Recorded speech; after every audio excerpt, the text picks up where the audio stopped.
Do you want to have house chips at home? This video is going to show you how to make them. This recipe is super easy, has very few ingredients, and will let you have those house chips that you have at wing places and at restaurants at your house. The ingredients are potatoes, and russets usually work a little bit better for this. I had red potatoes, so that was what I used. You want peanut oil or vegetable oil. Shortening works for this, but I just prefer peanut or vegetable oil because it doesn't have that greasy mouthfeel when you get done eating it. And then salt or whatever seasoning of choice. Seasoning salt works really well for this, but also Old Bay is really nice. And then obviously you have to have ranch. Check out our homemade ranch video from last week if you want the perfect recipe for that. So the first thing you're going to want to do is set up your slicer. Any slicer works really well. I got this one from TikTok Shop, and it's the little viral one that you can get. Make sure you're following all of the directions for this, but you want to set it up with the thinnest blade because it's going to hold water in the potatoes, and so the thinnest blade is going to end up with the crispiest chips. If you want them a little bit thicker or the more kind of softer chips, you can use a thicker blade, but if you want the crunchier, crispier chips, you want a much thinner blade. You can also use a mandolin for this, or if you don't have that, a knife will work fine, just the sharpest knife that you have. Then you're going to put your potatoes in your chute, rotate your handle to slice it, and just set up a bowl underneath there. They'll be a little bit curved when they come out, which is kind of a neat shape, but that happens on its own.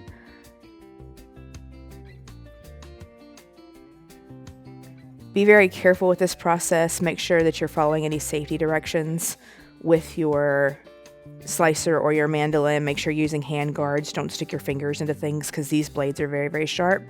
And then you're going to move these into ice water as you're cutting them.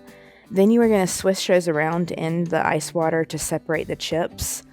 And that is going to get the starch off of them. You do want to make sure that you are getting water in between each of them.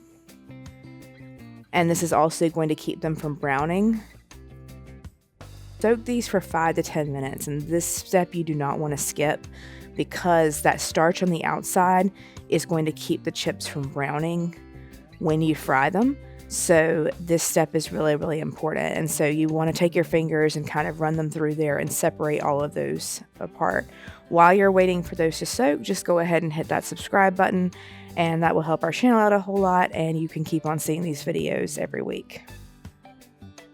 While you are doing that process, you can have your oil heating up. It is best to not have the fryer set up on anything. I have it on the cutting board because it's just my process, but have it on a countertop that has nothing around it. Have it flat. Make sure that it is in as flat a surface as possible.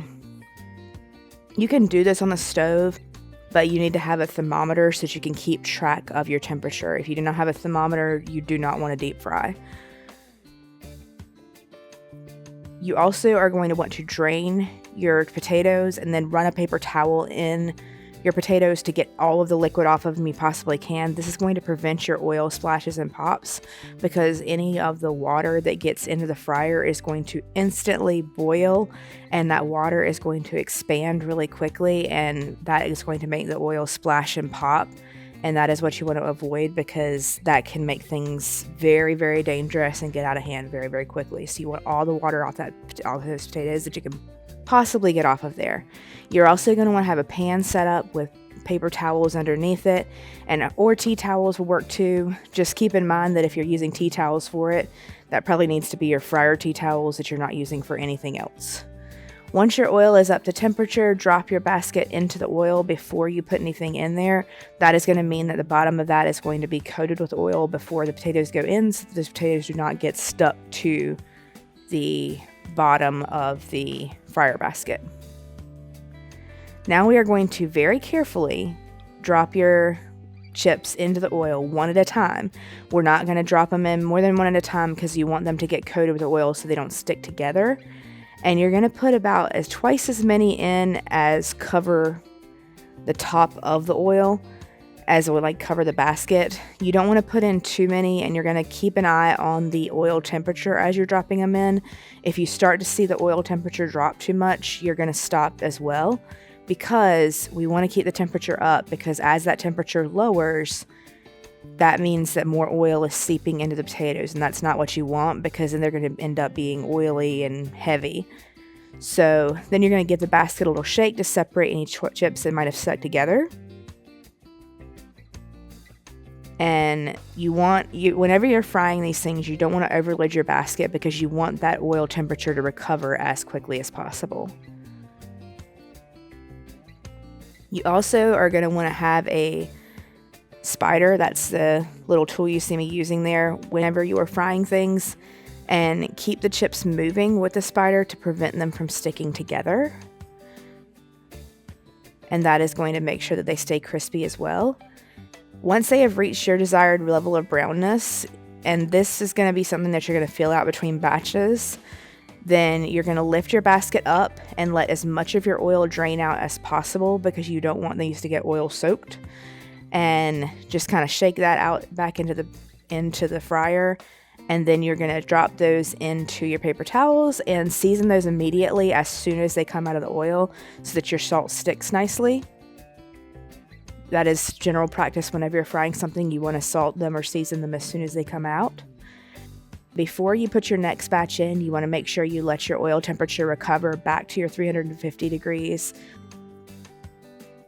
So give it some time to wait before you add it in, because as I mentioned earlier, if your temperature is not up to that 350, these are going to become oil logged and really, really greasy. So you always want to make sure that you are keeping that temperature as close to 350 as possible. You're just going to continue the same process until you fried all your potatoes, and that is how you make house chips. It's a super simple process. I highly recommend that you play around with different types of potatoes if this is something that you like. Different people have different preferences and different thicknesses that they like, and so I recommend that you try this out. Try out the ranch recipe we had last week. It's absolutely amazing. Thank you so much for watching this video. Let us know in the comments if you decide to try it. If you do decide to try this process, please make sure that you're very safe with your slicer and stay right on top of the fryer, because if you're not careful, it can go unsafe very, very quickly. But we do hope that you decide to try this recipe out, and we'll see you very soon.